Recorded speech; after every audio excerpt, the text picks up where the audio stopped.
નમસ્કાર. નમસ્કાર GK official YouTube ચેનલમાં આપનું હું સ્વાગત છે. હું જીતુ અને કિશન. મારો સાથીદાર કિશન ગોયલ. હમ. તો આજના ટોપિક વિષય કયો વિષય છે? આજે બંધારણ છે ને.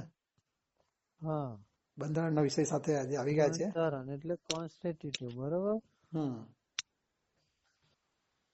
આજે એવું કોઈ એક્ઝામ નથી જીતુભાઈ હમ કે જેમાં બંધારણ ના પૂછાતું. અચ્છા. આ તો જસ્ટ ઉદાહરણ, બાકી પેલા રેલવેમાં પૂછાતું જ. સરકારની ઉપર પણ બંધારણ જ એને દેશના કાયદાઓનું નિયંત્રણ કરે છે, બરોબર. બરાબર. તો મિત્રોને કહી દો, લાઈક, શેર અને સબસ્ક્રાઇબ કરી દે આપણી મિત્રો ચેનલ. મિત્રો જીકે ઓફિશિયલ યુટ્યુબ ચેનલને લાઈક અને શેર કરવાનું ના ભૂલતા. દરરોજ જીકે કરંટ અફેર્સ તો આવતું રહે છે, સાથે સાથે બંધારણ પણ તમારા સુધી પહોંચે છે. હા, બંધારણમાં અમે લોકો થોડું ચેન્જ કર્યું છે. બંધારણમાં દરરોજ ક્વેશ્ચન આન્સર આવતા હતા 10, એની જગ્યા પર અમે હવે આજથી બંધારણના લેક્ચર તમારા સમક્ષ આવશે. તો કેવું મિત્રો, તમને ગમશે ને આ લેક્ચર? હા મિત્રો, આ કમેન્ટ કરીને તમે જણાવજો કે તમને લેક્ચર ગમશે કે જે પેલો ક્વેશ્ચન આન્સર જે આવતા હતા 10 એ તમને ગમે છે, એ પણ જણાવજો.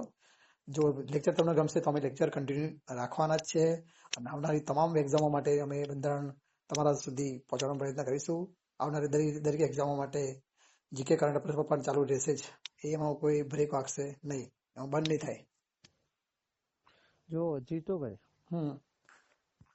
હાલમાં તો ગૌણ સેવાની ચાલી જ રહી છે, બરોબર છે, મેન્સ. ત્યાર પછી આવનારી ગ્રુપ બી ની એક્ઝામ માટે પણ કામ આવશે. સચિવાલય, નાયક સચિવાલય, મુખ્ય સેવિકા, પંચાયત બોર્ડ, ક્લર્ક, નાયક ચીટનીસની અને આગામી દિવસોમાં નોર્મલની ભરતી પણ 2300 જેટલી ભરતી ગુજરાત પંચાયત બોર્ડ લાવી રહ્યું છે. બરાબર છે. એમાં પણ આ કામ આવી શકે છે, બરોબર. એટલે કહી શકાય કે સરકાર ન્યાયાલયથી લઈ અને સરકારના ઉપર પણ બંધારણ જ છે, બરાબર. એટલે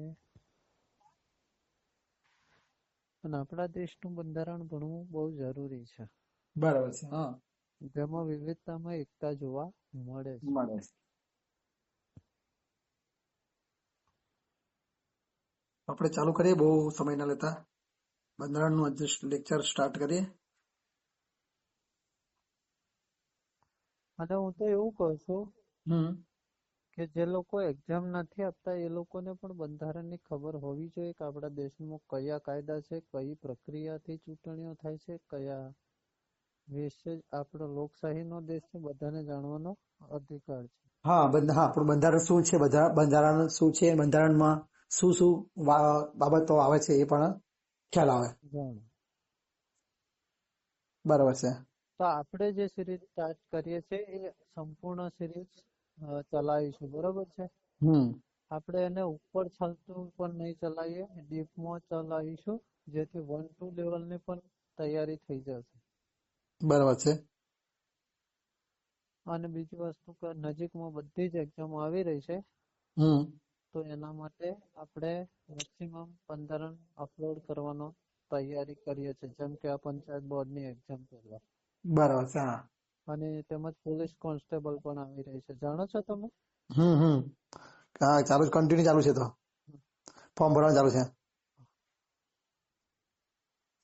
બાકી થિયરી બધી જ આપણે કરાવી દઈશું, પછી તમે MCQ કરી લેજો, બરાબર. બરાબર છે. તમારો કોઈ પણ બંધારણનો ડાઉટ નહીં રહે બને ત્યાં સુધી.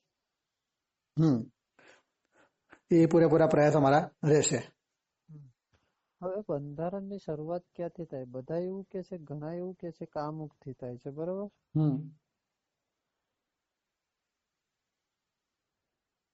બંધારણની અંદર તો બંધારણની અંદર પૂર્વ ભૂમિકાથી થાય છે.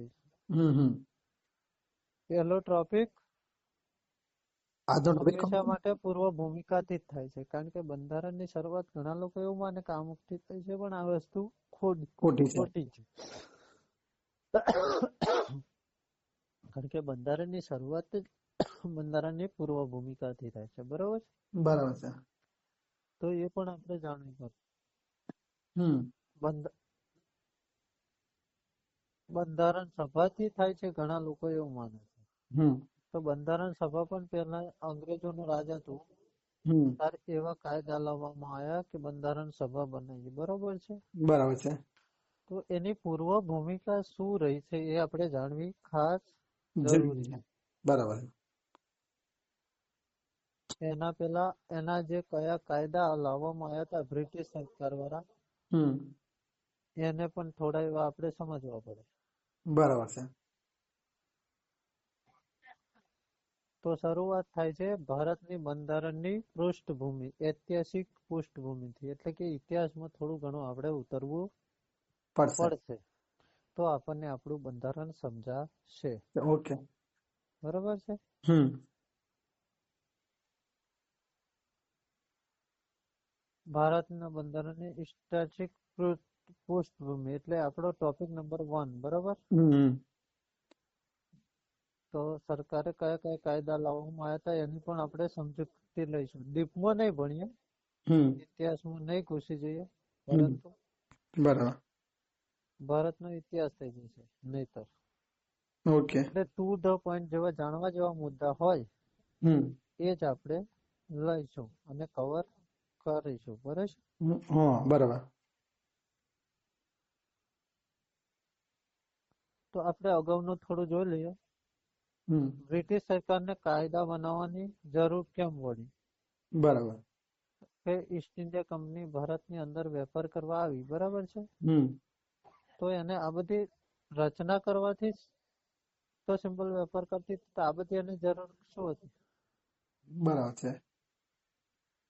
એવું તો શું થયું ઈસ્ટ ઇન્ડિયા કંપનીને કે એને કાયદા જ બનાવવા પડે, બરાબર.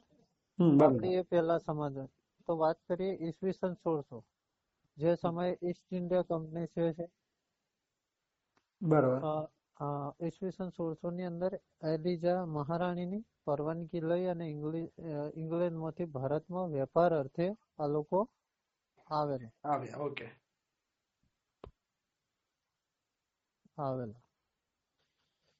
તેના અથાગ પ્રયત્નો પછી ભારતમાં વેપાર કરવાની પ્રયત્ન મળી. આપણને ખબર છે કે જહાંગીરના દરબારમાં આવ્યા હતા, પછી તેમણે પરવાનગી લીધી હતી, બરાબર છે. એટલે ઘણી ઘટનાઓ વેઠી ત્યારે એમને ભારતની અંદર વેપાર કરવાની પરવાનગી અંગ્રેજોને મળી હતી. બરાબર છે. બરાબર.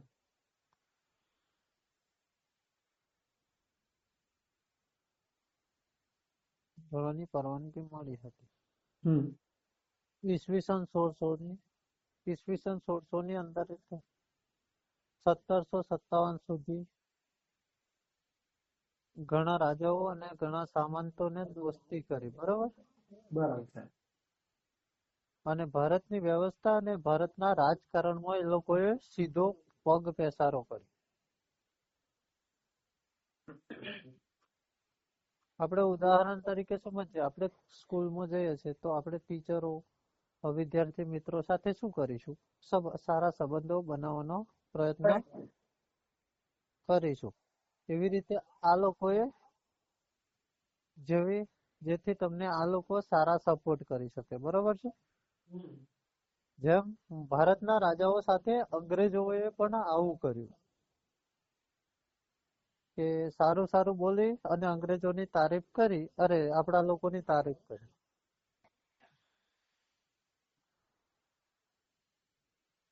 જેથી વેપાર કરવાનો એમને વ્યાપક વિસ્તાર મળે, બરોબર છે. હેલો. બરાબર છે. હવે તો એ લોકો વેપાર કરવા હતા તો પણ ભારતની રાજ વ્યવસ્થામાં પણ એ લોકોએ ધીરે ધીરે એ રીતે પગ પેસારો કરવા માંડ્યા, સારી સંબંધો રાખીને. એટલે ધીરે ધીરે અંગ્રેજો રાજકારણમાં ઘૂસ્યા. વેપાર અર્થે જ ભારતમાં તો આવ્યા હતા, પણ છતાં એ લોકો ધીરે ધીરે વેપારમાં ઘૂસવા માંડ્યા. અને ફરીથી શું થાય છે કે બક્સરનું યુદ્ધ થાય છે. બક્સરનું યુદ્ધને આપણે ઇતિહાસમાં ડીપમાં વાત કરીશું.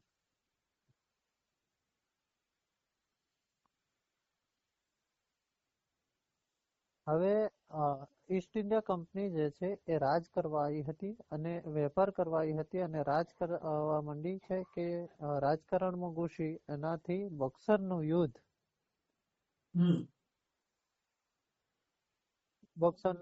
થાય છે. એ આપણે પછીથી ડીપમાં વાત જોઈશું. અને આ યુદ્ધના ફળ સ્વરૂપે ઈસવીસન 1765 બિહાર ઓરિસ્સા દીવાની સત્તા સ્થાપી. મહેસૂલી સત્તા એટલે શું કે કર ઉઘરાવવાની સત્તા, બરોબર. ઓકે. દીવાની એટલે કે મહેસૂલ ઉઘરાવવાની સત્તા સ્થાપી એ લોકો.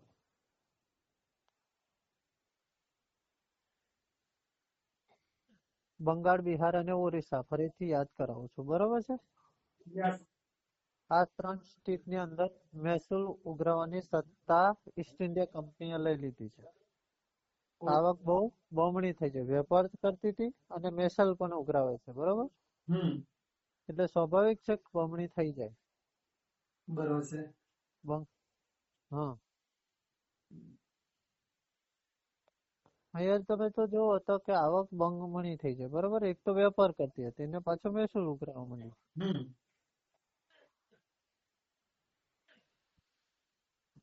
આવક વધુ થાય છે એટલે બે બાજુની થઈ છે, બરોબર.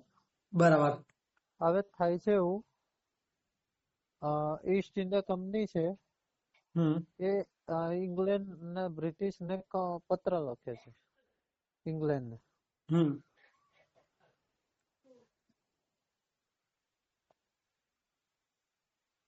પત્ર ની અંદર એવું લખે છે કે અમે નાદારીમાં આવી ગયા છે. નાદારીનો મતલબ એટલે કે અમે દેવાદાર થઈ ગયા છે, બરોબર.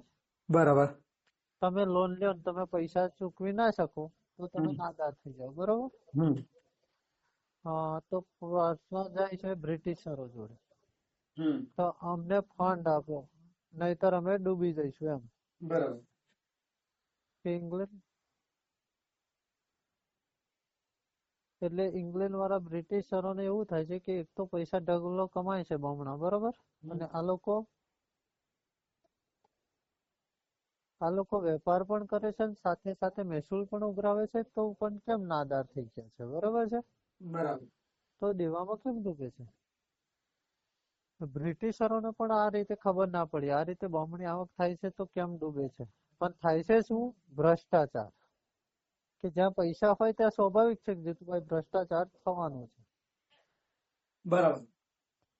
કે જે સામંતો છે ઈસ્ટ ઇન્ડિયા કંપનીના જે હેડ હતા એ બધા ભ્રષ્ટાચારી હતા. અને જે સ્વાભાવિક છે આપણે અત્યારે થઈ રહ્યું છે, જોઈ રહ્યા છે બધું, બરાબર છે. એટલે પહેલા પણ આ દૂષણખોરી હતી જ. સમજાય છે? હા હા, બરાબર. આવી રીતે આ ભ્રષ્ટાચારને લીધે અને જે એમના કર્મચારીઓ હતા, બરોબર છે, એમને આ વસ્તુ કઈ મળતી નહીં. કારણ કે નીચલા વર્ગની વ્યક્તિને આ વસ્તુ, જેમ કે મોટો વ્યક્તિ ઇન્ડિયાની મોટો વ્યક્તિ જાય તો એ માલામાલ થઈને પાછો ફરે, બરોબર છે. અને નાનો વ્યક્તિ કચડાઈ જતો હતો. બરાબર. તો કર્મચારીઓએ પત્ર લખ્યો હતો, કારણ કે આ નાના વ્યક્તિએ લખ્યો હતો કે આ એકચ્યુઅલી ઇંગ્લેન્ડને પણ ના ખબર પડી કે આ થાય છે શું. બરાબર. એટલે એ લોકો એક શું કહેવાય કે જેને કાયદા બનાવવાની જરૂર પડી. બરાબર. એટલો બધો ભ્રષ્ટાચાર વધી ગયો હતો એટલે સ્વાભાવિક છે કે એના ઉપર નિયંત્રણ કરવું પણ એ જરૂરી બન્યું. હા. ઇન્ડિયાના લોકોની વાત આપણે નથી કરતા, આપણે ઈસ્ટ ઇન્ડિયા કંપનીના એમના અંગ્રેજોની જ વાત કરી રહ્યા. બરાબર. કોઈ રોકટોક હતી નહીં, બરાબર છે. એટલે કંટ્રોલ હતો નહીં, વેપાર કરીને માલામાં. બરાબર. પરંતુ નીચેના કર્મચારીઓને કશું મળતું નહોતું. એટલે બ્રિટિશ સરકાર આમાં પગ પેસારો કરે છે, એટલે કે જે ઇંગ્લેન્ડ થી જેનું સંચાલન કરે છે. અને એટલા માટે કાયદા બનાવવાની જરૂર એટલા માટે પડી.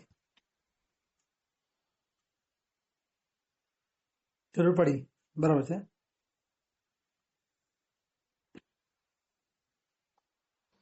કાયદા બનાવવાની વાત થાય તો સૌથી પહેલા આવે કે ભારતીય બંધારણ, ભારતીય બંધારણનો વિકાસ, બરોબર? તો એ કઈ રીતે થયું? કાયદા છે બે રીતના મને છે. સૌથી પહેલા ઈસ્ટ ઇન્ડિયા કંપની આવે છે 1600 ની અંદર અને 1858 માં 1858 સુધી રાજ કરે છે. તેના પછી ટોટલી કંટ્રોલ કોણ લઈ લે છે?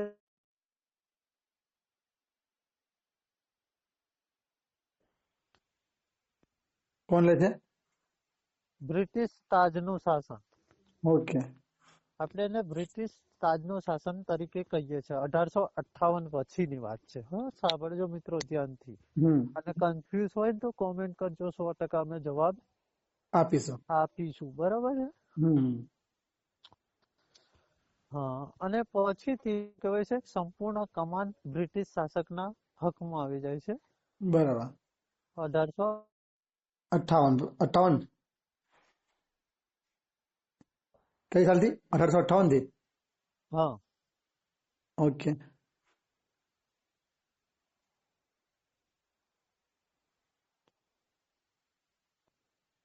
આમ તો 1600 માં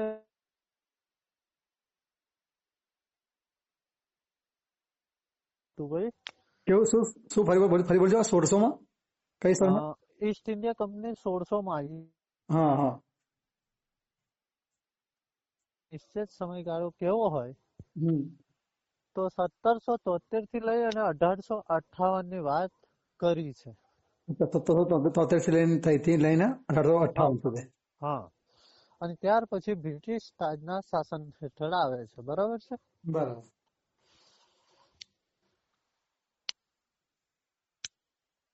જો પ્રોપર અને 58 તો જયારે ઈસ્ટ ઇન્ડિયા કંપની જયારે અહીંયા વેપાર કરતી હતી ત્યારે બ્રિટિશ સરકારે કયા કયા કાયદા બનાયા? તો 6 કાયદા બનાયા. બરાબર. Regulating act 1773. બરોબર? કયો? Regulating act 1773. ના પૂછા ના સમ હેલો. યસ. ફરીથી એકવાર બોલજો. હા. ફરીથી આઈ રિપીટ. બ્રિટિશ સરકારે 6 કાયદા બનાવ્યા છે. હા, પેલું એક્ટ વાળું કયું છે? ફરી બોલજો. એક મિનિટ. એક્ટ વાળું રેગ્યુલેશન કયું એક્ટ? વચ્ચે બોલશો ને તમે, હું કહી દઉં તમને. એક જ મિનિટ. કે 6 કાયદા બનાવ્યા હતા. વેરી ઇમ્પોર્ટન્ટ છે. Regulating act 1773. Okay okay. બરોબર?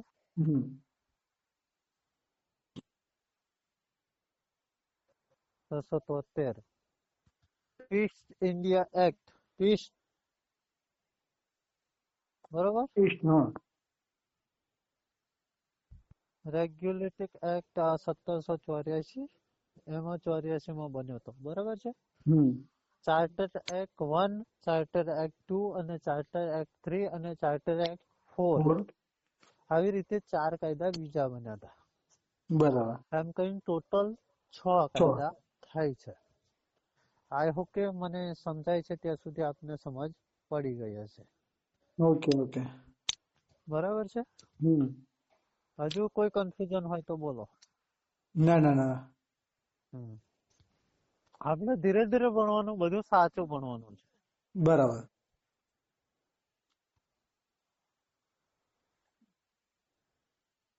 East India act 1784, charter act 1, charter act 2 આપણે જોઈ લીધું. બરોબર?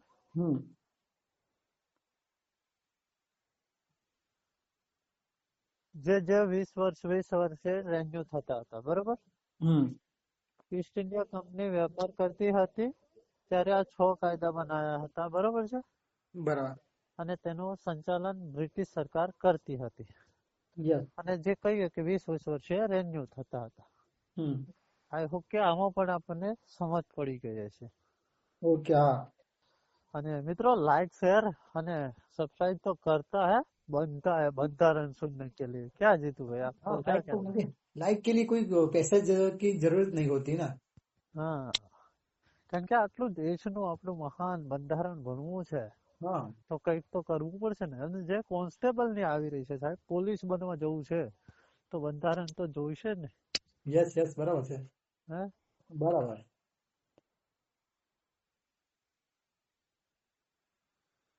તો આવા એક્ઝામ ની અંદર હા પૂછાઈ વાત છે। જાય ક્વેશ્ચન, બરાબર। હમ તો જયારે આવી રીતે ઈસ્ટ ઇન્ડિયા કંપની દ્વારા બ્રિટિશ સરકાર દ્વારા કાયદા બનાવવામાં આવતા હતા ત્યારે સત્તાનું વિકેન્દ્રીકરણ થતું, ધીરે ધીરે નીચલી કક્ષાએથી ઉપલી કક્ષાએ જતું હતું, બરાબર। બરાબર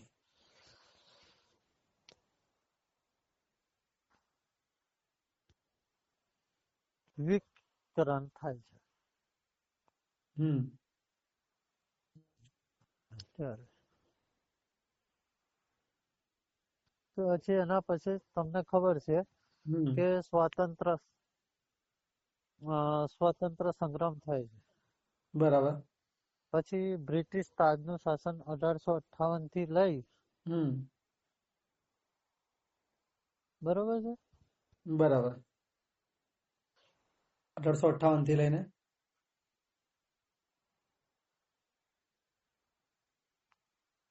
જેમનો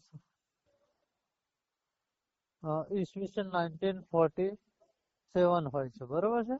હમ હજુ ફરીથી બોલું છું, 1857 થી ઈસવીસન 1914 40 એટલે 14 1914 14 સુધી। ઓકે 1858 થી લઈને 1857 થી લઈને 1914 હા, એ બ્રિટિશ તાજનું શાસન ગણવામાં આવે છે।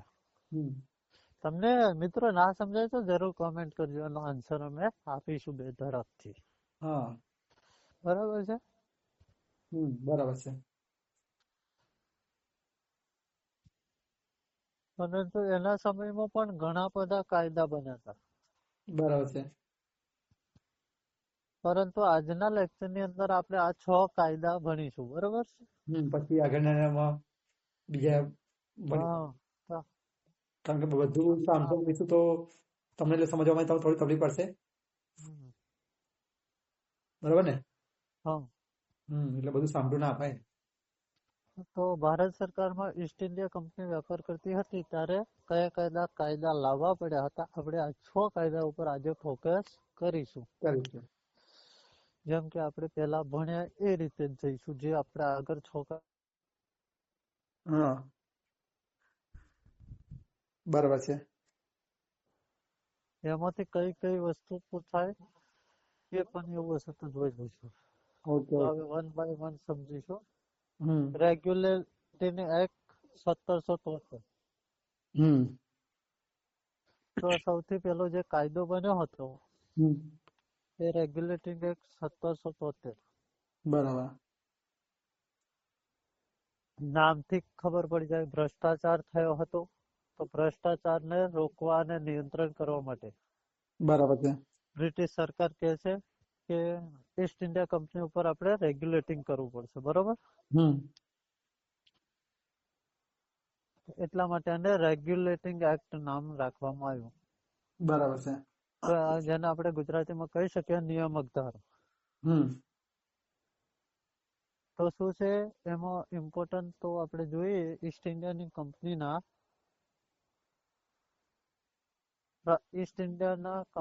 પ્રશાસન પર બ્રિટિશ સરકારની પ્રશાસન ઈસ્ટ ઇન્ડિયા કંપની હા નિયંત્રણ કરશે। નિયંત્રણ કર્યું છે અને આ એક્ટ દ્વારા કંપનીના રાજકીય અને વહીવટી કાર્યોને માન્યતા મળી, બરોબર।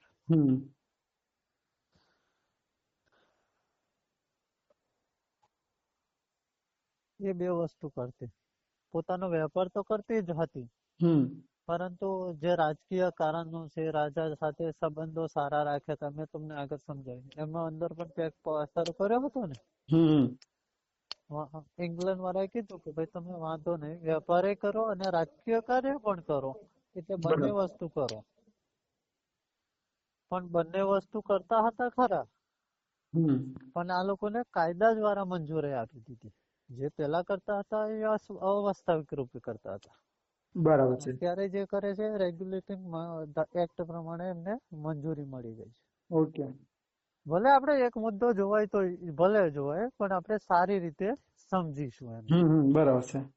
બરોબર, જેથી કરીને આપણને પાછળથી તકલીફ પડે નહીં. નહીં.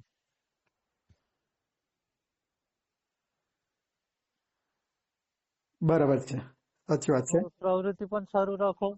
બધી પ્રવૃત્તિઓ તમે રાજકીય કાયદા દ્વારા તમને મંજૂરી મળી. પરંતુ આગળ વાત કરીએ તો આ એક્ટ દ્વારા ગવર્નર જનરલ નું પદ બનાવવામાં આવ્યું. બરાબર છે. પહેલા શું હતું, ખાલી ગવર્નર હતા. અને આ એક્ટ આવ્યો 1973, એટલે ગવર્નર જનરલ નું પદ એક નવું આવી ગયું. બરાબર છે. બરાબર છે. કઈ કઈ જગ્યાએ તો કે મદ્રાસ, બોમ્બે અને બંગાળ એ ગવર્નર ની હેઠળ બધા કામ કરતા હતા નાના નાના. હવે ગવર્નર થી પણ એક સ્ટેક ઉપર, એટલે કે ગવર્નર જનરલ. બરોબર. બંગાળના જે ગવર્નર હતા એને ગવર્નર જનરલ બનાવવામાં આવ્યા. બરાબર છે. બોમ્બે, મદ્રાસ એના અંડરમાં આવતું હતું પછી. બરોબર. બોમ્બે, મદ્રાસ આ ત્રણ હતું, બધા ગવર્નર હતા. બંગાળ, બોમ્બે, મદ્રાસ. ગવર્નર જનરલ નું પદ હતું. બંગાળ, બોમ્બે ને મદ્રાસ ને. બરાબર. પછી ગવર્નર જનરલ બનાવી દીધું.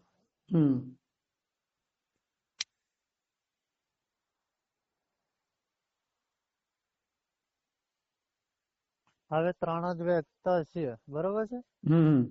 એક ગવર્નર જનરલ હતા, બે ગવર્નર હતા. બરોબર. હવે એની ઉપર કોઈ બંગાળની ઉપર કોઈ નથી બીજું. બરોબર. એ પોતે જ સંચાલન કરતા હતા. બરાબર. હવે જો બોમ્બે ની અંદર કઈ નવું કરવું હોય તો એ ગવર્નર જનરલ ને પૂછવું પડે.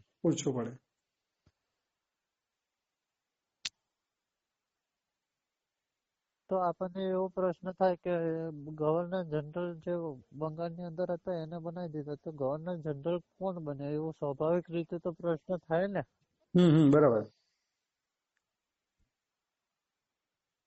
તો પ્રથમ ગવર્નર જનરલ બન્યા વોરેન હાસ્ટિંગ. બરોબર. વોરેન હાસ્ટિંગ. ઓકે.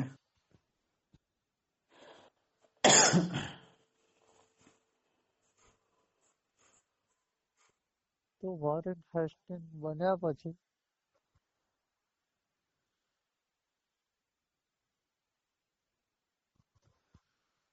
ક્યારેક પેપરમાં ઇમેજ જોવા મળે અને ફોટા વાળું આવશે. બરોબર છે. તો ભાઈ પ્રથમ ગવર્નર જનરલ બન્યા વોરેન હાસ્ટિંગ. બરાબર.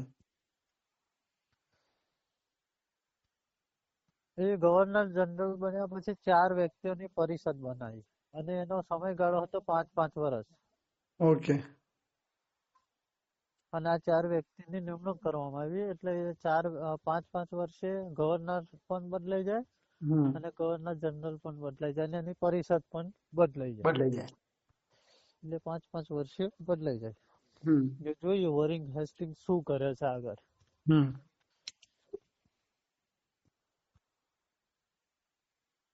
બદલા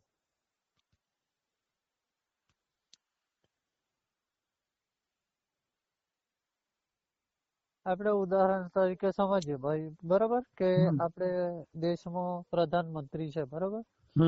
તો એને હેન્ડલિંગ કરવા માટે કોણ હોય? તો કે ભાઈ પ્રધાનમંત્રીની જોડે એના પ્રધાનમંડળ હોય. બરોબર. એના બધા મંત્રીઓ હોય. તો એના એમ ગવર્નર જે પરિષદ બનાવ્યા અને બોમ્બે મદ્રાસ ના ગવર્નર જનરલ ને આધીન કરી દીધા. બરોબર. તે ગવર્નર જનરલ ના આધીન રહેશે. બરાબર. ખાનગી વેપાર ઉપર પૂર્ણપણે પ્રતિબંધ મુકાશે. ખાનગી વેપારની પૂર્ણ પ્રતિબંધ એટલે શું કે હું ઇંગ્લેન્ડ થી આવ્યો, મારે પર્સનલ વેપાર કરવો હોય તો હું ના કરી શકું. બરોબર. બરાબર. જો કે ઈસ્ટ ઇન્ડિયા કંપનીમાં જેટલી વસ્તુ રજીસ્ટર્ડ હોય એટલો જ વેપાર હું કરી શકું. બરોબર. બરાબર. એટલે હું મારી રીતે કોઈ પણ પગભર ના થઈ શકું, મારી રીતે વેપાર ના કરી શકો. મારે કઈ વેચવું હોય, મારે ઘી દૂધ વેચવું હોય તો હું ના વેચી શકું. બરાબર. જે ઈસ્ટ ઇન્ડિયા કંપનીને આધીન છે બરાબર. એ જ વસ્તુ હું કરી શકું. બરાબર. તો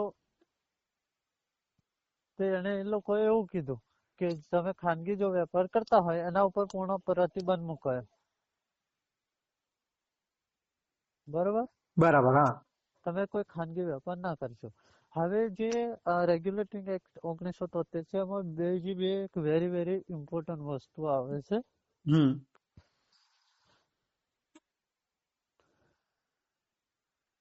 ઈસવીસન 1774 સુપ્રીમ કોર્ટની સ્થાપના થઈ. બરાબર. કલકત્તામાં. કે ભાઈ સુપ્રીમ કોર્ટની સ્થાપના કોના માટે થઈ? હવે આપણને એ પ્રશ્નો થાય ને. બરાબર. હા.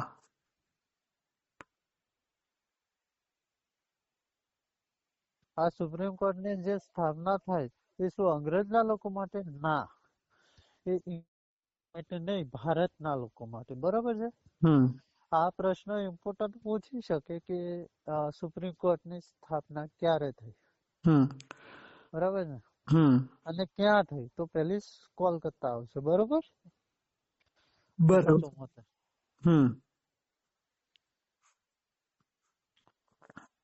તેમનો જે કેસ છે એ આ સુપ્રીમ કોર્ટમાં ચાલશે ભારતીયોનો. બરોબર. આ એક્ટ જેમાં મુખ્ય ન્યાયાધીશ હતા સર એલિઝા ઇમ્પે. કોણ? સર એલિઝા ઇમ્પે બન્યા. ઓકે. બરોબર ને. સરસ. ચલો.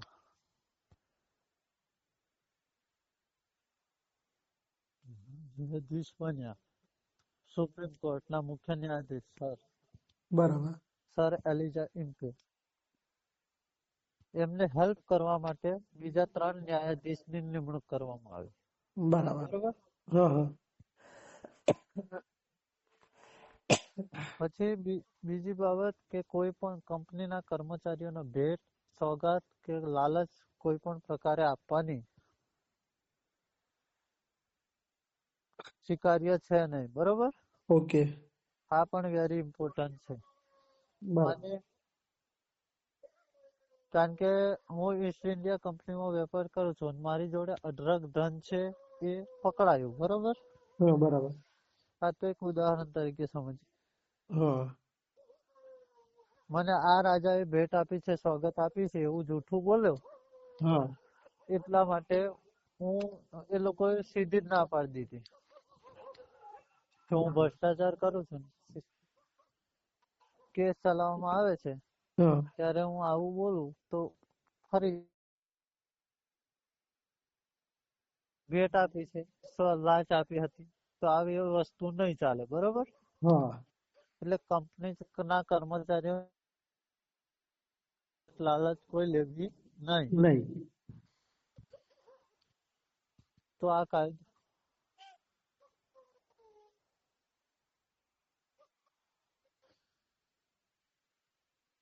તો ગવર્નર જનરલ, આપણે આમાંથી શું યાદ રાખશું?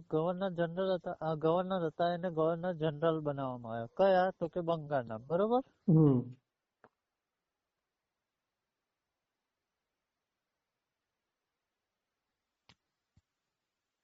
સૌથી પહેલા ગવર્નર જનરલ વોરન હેસ્ટિંગ બન્યા. બરોબર. એમને મદદ કરવા માટે 4 લોકોની કાઉન્સિલિંગ બનાવવામાં આવી. સમયગાળો કેટલા વર્ષનો હતો? 5 વર્ષનો. 5 વર્ષનો. કલકત્તાની અંદર સુપ્રીમ કોર્ટની સ્થાપના કરવામાં આવી ભારતના લોકો માટે. સાલ યાદ રાખજો 1774. બરોબર. મુખ્ય ન્યાયાધીશ એલિઝાબેથ. બરાબર. 3 એમની હેલ્પ કરવા માટે 3 અન્ય જજ બનાવવામાં આવ્યા. બરાબર છે. અને અહીંયા ભેટ, સોગાત કે લાંચ સ્વીકારી શકશે નહીં. આ કાયદામાંથી આપણે આટલી વસ્તુ યાદ રાખવાની રેગ્યુલેટિંગ એક્ટમાંથી. બરાબર. એના પછી આ જે કાયદો હતો બરોબર છે, રેગ્યુલેટિંગ એક્ટ 1774, એમાં પણ હજુ પણ ખામીઓ હતી, એટલે એને દૂર કરવા માટે એક અમેન્ડમેન્ટ લાવવામાં આવી, એક્ટ ઓફ આપણે જેવું કહીએ છે 1773 નો જે કાયદો હતો એમાં સુધારા વધારા કરવા માટે, બરાબર. એટલે એને સુધારા ધારો 1781 કહેવામાં આવ્યો, બરોબર છે. ઓકે.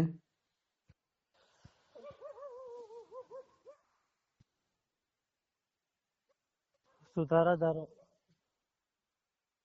એની અંદર રેગ્યુલેટર એક્ટ ની અંદર સુધારા માટે કરવા માટે આવે છે, બરોબર. બરાબર. જે એમાં ખામી હતી, કઈક ક્ષતિઓ રહી જતી હતી, જે પ્રોપરલી રીતે ડિક્લેર નહોતી થતી, એ સુધારા કરવા માટે સુધારા કાયદો એક્ટ ઓફ સેટલમેન્ટ, બરાબર છે. અને એક્ટ ઓફ સેટલમેન્ટ કહેવામાં આવ્યું એવું પૂછાય તો સુધારા ધારો, બરાબર. 1781, બરાબર છે. શું છે? ગવર્નર જનરલ, પરિષદ, કંપનીના અધિકારી, કંપનીના કર્મચારીઓ માટે, ધ્યાન રાખજો મિત્રો, આ એમસીક્યુ માં ક્યારે પણ પૂછી શકે છે, બરાબર. બરાબર છે. ભારતની સુપ્રીમ કોર્ટ જવાબદાર નહીં રહે. જે ઈસ્ટ ઇન્ડિયા કંપનીના જોતું, જે પરિષદ હતા, ઈસ્ટ ઇન્ડિયા કંપની હતી, કર્મચારીઓ હતા, જે ઇંગ્લેન્ડ થી બધા આવ્યા હતા, ભારતની જે આ સુપ્રીમ કોર્ટ બનાવવામાં આવી હતી એને આ લોકો જવાબદાર નહીં રહે. બરાબર. તો એ લોકો કે માનો કે ભારતની અંદર ગેરકાનૂની કાર્ય કરે,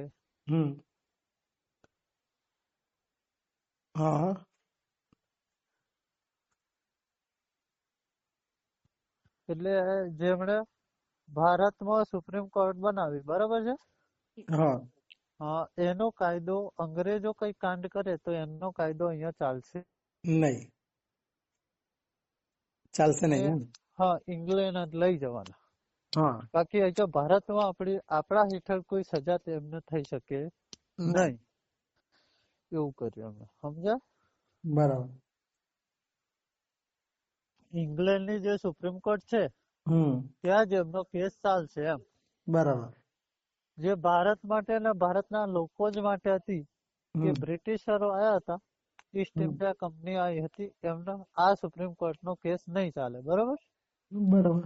આ કેસ ભારતના લોકો માટે છે. એમાં આ 1981 સુધારો જે 1881 હતો, બરોબર, એની અંદર આવું કહેવામાં આવેલું છે, બરોબર છે.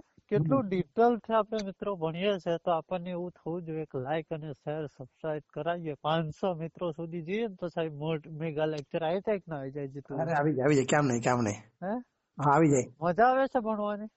હા રે, મજા આવે છે. તમને કેવું લાગે છે?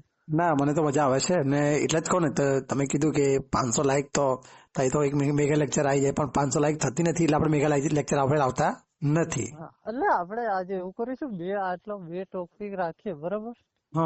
પછી મિત્રોને કહીશું કે આ તમને લેક્ચર ગમે, કોમેન્ટો કરો. અમે લેક્ચર તો કાલે લઈને આવીશું રેગ્યુલર પણ. હા, તો એટલે બસ મને મારો વિચાર આજ હતો કે આજે 2 રાખીએ ટોપિક, અને કાલે 2 થી પછી કાલે ત્રીજો શરૂ કરીશું, બરોબર. જ્યાંથી આપણે પૂરો કરીએ ત્યાંથી જ આપણે શરૂ કરીશું. એટલે 2 ટોપિક પૂરા કરી દે, ત્રીજો ટોપિક આવતીકાલે રાખીએ. ચોક્કસ. હા, બરાબર છે. 2 ટોપિક પૂરા કરો તમે. તો આ ભાઈ ભારતની સુપ્રીમ કોર્ટને જવાબદાર રહેશે નહીં, બરોબર. બીજી વસ્તુ એ લખવામાં આવી, કાયદાનું નિદાન કરતી વખતે ભારતના સામાજિક રીતિ રિવાજો અને ધાર્મિક રીતિ રિવાજોનું પણ ધ્યાનમાં રાખવાનું. બરાબર. જો ધર્મ વિશે કઈ કહેવામાં આવશે, એમના સમાજ વિશે કઈ કહેવામાં આવશે ભારતના લોકો માટે, બરોબર છે, પહેલેથી જ એમને જે આઈડિયા હતો એ કહી દીધું. બરાબર. ધાર્મિક અને સામાજિક લાગણીઓ દુભાવવી જોઈએ નહીં, બરાબર. બરાબર. સામાજિક રિવાજો છે એને પણ ઠેસ ના પહોંચે. બરાબર. તો આ સુધારા ધારા 1781 માં આ લખવામાં આવ્યું છે. હવે બીજા નંબરનો જે ધારો આવે છે ફિક્સ્ડ એરિયા એક્ટ 1784 જે આપણે આગળ જોયું બરોબર. આ છેલ્લો ધારો ભણી લઈએ આપણે. બસ બરાબર. બરોબર ને. પછી આગળના 4 કાયદા ચાર્ટર એક્ટ પછી જોઈશું આપણે. એ તો આપણા સબસ્ક્રાઈબરો કહેશે બરાબર, એમની કોમેન્ટ આવશે એ પણ આપણે ચલાવીશું. નહીં અમે કેવું ભણાવીએ છીએ એ પણ મિત્રો કમેન્ટ કરજો. સારું ભણાવતા હોય સારું, ખરાબ ભણાવતા હોય ખરાબ. એમાં શું ખરાબ કરતા હોય ખરાબ કહેવાનું. ના બરાબર છે. સાહેબ પ્રિન્સ ઇન્ડિયા એક્ટ એવું કેમ ના કહેવામાં આવે? પ્રિન્સ નો મતલબ શું થાય?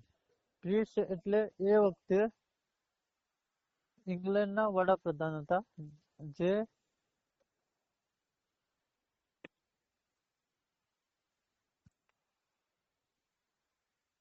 પીસ ઇન્ડિયા એક્ટ એટલે પીસ એટલે હતા વિલિયમ પીટ. બરાબર છે. ફરી બોલજો. William Pitt. અચ્છા, વિલિયમ પીટ. ઓકે. આ નામ ઉપરથી આ ધારાનું નામ વિલિયમ પીટ રાખવામાં આવ્યું. Peace act. બરાબર. હવે સમજાઈ ગયું છે ને? Okay okay. 1884 સાલ પણ ફરીથી રિપીટ કરું છું. 1884, 1784, 1784. શું છે આ ધારામાં? બરોબર. બરાબર છે.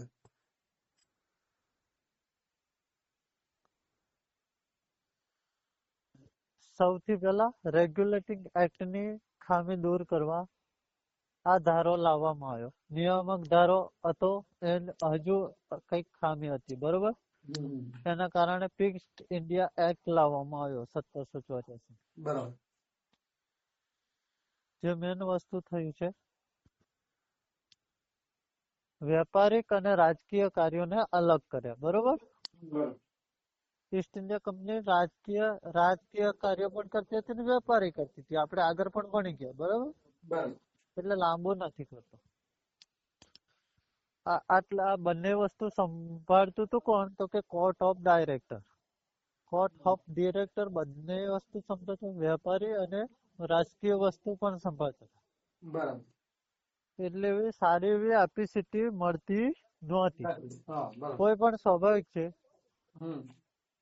હવે આપડા અત્યારે ઉદાહરણ તરીકે લઈએ કે મોદી સાહેબ છે. બરોબર છે. એ પ્રધાનમંત્રી અને રાષ્ટ્રપતિ નું કામ કરે તો સારું લાગે ખરું? એટલે કોઈ પણ ઓપોર્ચ્યુનિટી અને ઓપોર્ચ્યુનિટી મેળવવા માટે કોઈ એક વ્યક્તિ રાજ કરે અલગ રીતે. બંધારણના વડા એ રાષ્ટ્રપતિ છે. જયારે સત્તા અને બધું એ પ્રધાનમંત્રી નું છે. બરાબર છે. આપણે જાણીએ છીએ આ બાબત સારી રીતે.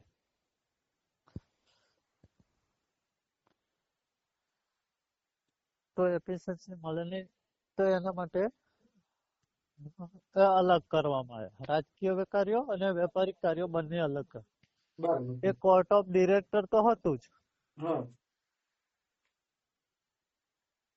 હવે કોર્ટ ઓફ ડિરેક્ટર ને કહી દીધું કે તમારે વેપાર ઉપર ધ્યાન આપવાનું છે. બરોબર. અને શું કેવાય રાજકીય માટે એક બીજું એક નવી સિસ્ટમ ઉભી કરી કોર્ટ ઓફ કંટ્રોલ, જેને રાજકીય કાર્યો સોંપવામાં આવ્યા. એ બોર્ડ ઓફ કંટ્રોલ રાજકીય વસ્તુ છે એને સંભાળશે. બરાબર. જે બે કોર્ટ ઓફ ડિરેક્ટર બંને વસ્તુ સંભાળતા હતા. હવે કોર્ટ ઓફ ડિરેક્ટર વેપારનું ધ્યાન રાખશે. બરોબર. રાજકીય બાબતોને કોર્ટ ઓફ કંટ્રોલ લાવવામાં આવે. બોર્ડ ઓફ કંટ્રોલ ની અંદર 6 કમિશનર ની નિમણૂક કરવામાં આવી. કેટલા લોકોની? 6. તો કોર્ટ ઓફ કમિશનર માં કેટલા સભ્યો હોય? તો 6. બરાબર. બોર્ડ ઓફ કંટ્રોલ માં બરાબર 6 સભ્યો છે. આ પ્રશ્નો પૂછાઈ શકે ક્યારેક. 6 કમિશનર પણ કહી શકાય અને 6 સભ્યો પણ કહી શકાય. હમ રાજકીય કાર્ય કરવા માટે કઈ સિસ્ટમ ઉભી કરવાની? બોર્ડ ઓફ કંટ્રોલ, બરોબર, પૂછાઈ શકે. બરાબર કોર્ટ ઓફ ડાયરેક્ટર કઈ સંપતો હતો? તો વેપાર વસ્તુ, બરાબર રાજકીય વસ્તુ. હમ આગળ વાત કરીએ. બોમ્બે અને મદ્રાસ સંપૂર્ણપણે ગવર્નર જનરલ ને આધીન થયું, બરોબર છે. બરાબર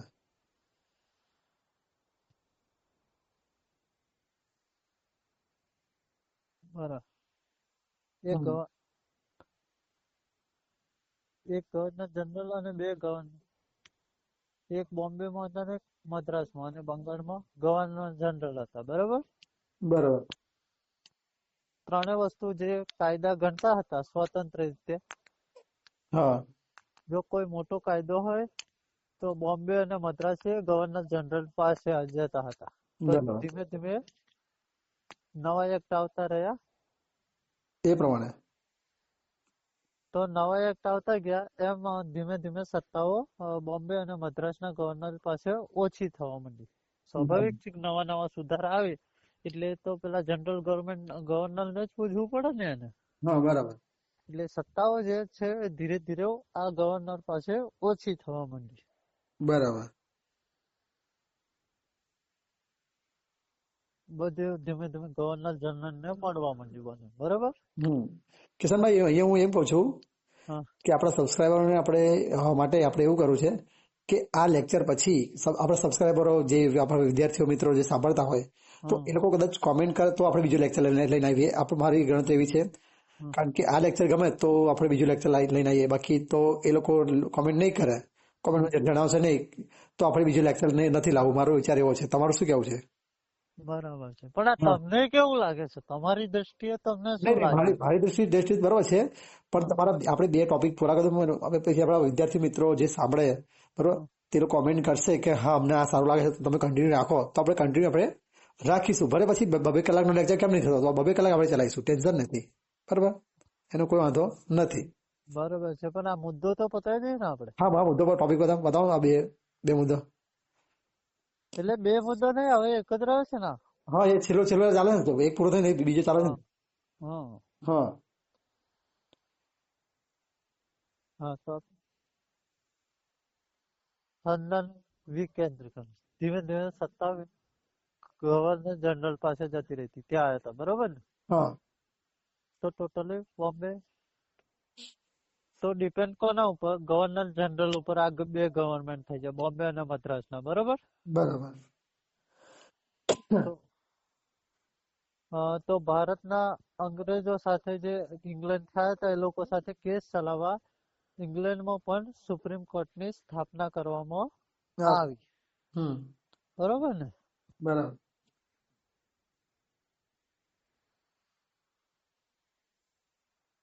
ઈસ્ટ ઇન્ડિયા કંપનીની સાથે, બરાબર. જો એક કઈક ગુનો કરે તો એમનો ભારતની સુપ્રીમ કોર્ટમાં કેસ ચલાવવાનો નતો, એટલે એમની અલગ ઇંગ્લેન્ડમાં સુપ્રીમ કોર્ટ જો અંગ્રેજો જે ગુનો કરે ભારતની અંદર જે વેપાર કરવા આવેલા અંગ્રેજો ઈસ્ટ ઇન્ડિયા કંપનીના જો ગુનો કરે તો એમનો કેસ ઇંગ્લેન્ડમાં આવેલી સુપ્રીમ કોર્ટમાં ચાલે. બરાબર તો આટલી વસ્તુ થઈ ગઈ તમને. હા તો આટલી વસ્તુ યાદ રાખવાની. ઓકે બરાબર.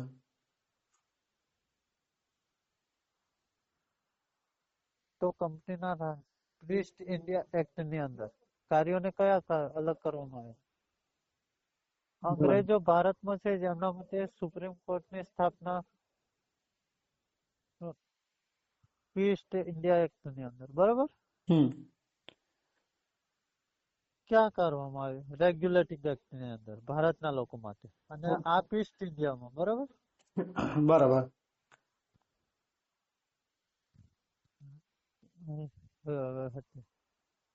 East India.